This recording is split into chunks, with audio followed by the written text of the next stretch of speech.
یہ ایام سیدہ زینب کے ہیں. کوشش کیا کریں اپنے گھر میں ایک مجلس ضرور رکھیں،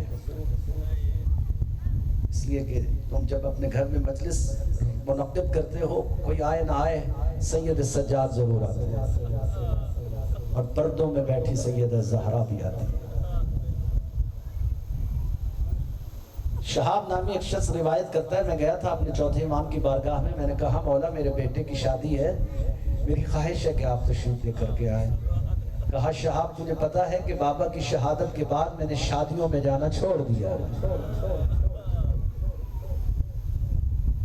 کہا نہیں مولا مجھے پتا ہے، اس لیے میں نے اپنے بیٹے کی شادی سے پہلے آپ کے بابا کے لیے مجلس سے امام حسین کا انعقاد کیا ہے.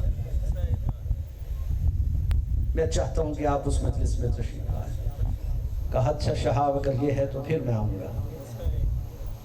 اور جب اس نے مجلس قائم کی تو کہتے ہیں کہ سید سجاد آئے مجلس میں، لیکن وہاں بیٹھ کے جہاں آپ جوتے اتار کر کے آتے ہیں. کہا مولا یہ جگہ آپ کی نہیں ہے، یہاں تو نہیں ہے. مولا آئیے آگے آئیے. نہیں، یہاں جو بھی زائر آئے گا نا، جو بھی مجلس امام حسین میں آئے گا، میں اس کا شکریہ ادا کروں گا، میں اس کے مصافحہ کروں گا، میں اس کا شکر گزار ہو جاؤں گا. آنے والے کے لیے امام زین العابدین مصافحہ کرتے ہیں. اے عزادار میں سجاد تمہارا ممنون، میں سجاد تمہارا مشہور ہوں. تم ان کو رونے آئے ہو جن کے لاشوں پہ کسی کو رونے نہیں دیا گیا. ہاں بس کتنے خوش نصیب ہو آپ کے سید سجاد تمہارا شکریہ ادا کرتے ہیں. بس چند جملے. شریقت الحسین زینب. حسین نہ ہوتے تو آج دین نہ ہوتا، زینب نہ ہوتی تو آج حسین نہ ہوتا. یہ جو اتنے بڑے دربار لگ جاتے ہیں نا، یہ علی کی بیٹی زینب کا کرم ہے. یہ شریقت الحسین زینب کا کرم ہے. ہر جگہ حسین کے دربار لگ جاتے ہیں. یہ وہ بی بی ہے. ہر آنے والا دن اتنی بڑی مصیبت لے کر آتا ہے کہ علی کی بیٹی کو پچھلی مصیبت بھول جاتی ہے. ہر آنے والا دن. 2 محرم کو جب کربلا پہنچی تو اب تک کی سب سے بڑی مصیبت دیکھی ہے جب ہور نے آ کے گھوڑے کی لگام میں ہاتھ ڈالا. بارے ہور تیری ماں تیرے خم میں بیٹھے، تیری اتنی جرت اتنی مجال کہ تو میرے ماں جائے حسین کے گھوڑے کی لگام میں ہاتھ ڈالے. ہر آنے والا دن اتنی بڑی مصیبت لے کر آتا کہ علی کی بیٹی کو پچھلی مصیبت بھول جاتی. 3 محرم ہوئی بی بی کو 2 بھول گئی، 4 ہوئی بی بی کو 3 بھول گئی، 5 محرم ہوئی بی بی کو 4 بھول گئی، 6 محرم ہوئی بی بی کو 5 بھول گئی، 7 محرم ہوئی بی بی کو 6 بھول گئی، 8 محرم ہوئی بی بی کو 7 بھول گئی، 9 محرم ہوئی بی بی کو 8 بھول گئی. 10 محرم سے بڑی کوئی مصیبت ہے تو مجھے دکھاؤ. صبح عاشور اذان علی اکبر کے بعد اب مصیبتوں کا پہاڑ ہے جو سہ رہی ہے زینب. اکبر کے سینے میں برچی لگی دیکھی، قاسم کی لاش کے ٹکڑے دیکھے، اون محمد کو گھوڑوں کی ٹاپوں تلے پامال دیکھا، اصغر کے گلے پر سے شب تیر دیکھا، عباس کے کٹے ہوئے بازو دیکھے، اصحاب و انصار سب ایک کے بعد ایک جاتے ہوئے دیکھے. ہاں وہ بھی منظر دیکھا جب عصر عاشور شب کے خنجر تلے بھائی کو ذبح ہوتے دیکھا. دعائیاں دے رہی تھی، ارے کوئی تو آؤ میرے بھائی کو بچاؤ، ارے کوئی تو آؤ میرے بھائی کو بچاؤ. مارنے والے ہزاروں، بچانے والا کوئی نہیں تھا. بس صداداران مظلوم کربلا، ہاں ہاں ایسے لمحے میں ہوئی جو شام غریباں روز عاشور بھول گئی. رخ پھر گیا مقتل کی طرف، پکار کر کے کہتی ہے حسین، اے میرا ماں جایا حسین. اکبر کے سینے میں برچی لگے آسان ہے، قاسم کی لاش کے ٹکڑے جمع ہو آسان ہے، ہاں ہاں اصغر کی قبر بنے آسان ہے، لیکن بھیا خیموں کا جل جانا، بیویوں کا خیموں سے نکل آنا اور نیزوں کی انیوں سے بیویوں کے سروں سے چادروں کا اتر جانا، یہ زینب کے لیے بڑا مشکل. سَيَعْلَمُ الَّذِينَ ظَلَمُوا أَيَّ مُنْقَلَبٍ يَنْقَلِبُونَ. السلام علی الحسین وعلی علی بن الحسین وعلی اولاد الحسین. شکریہ.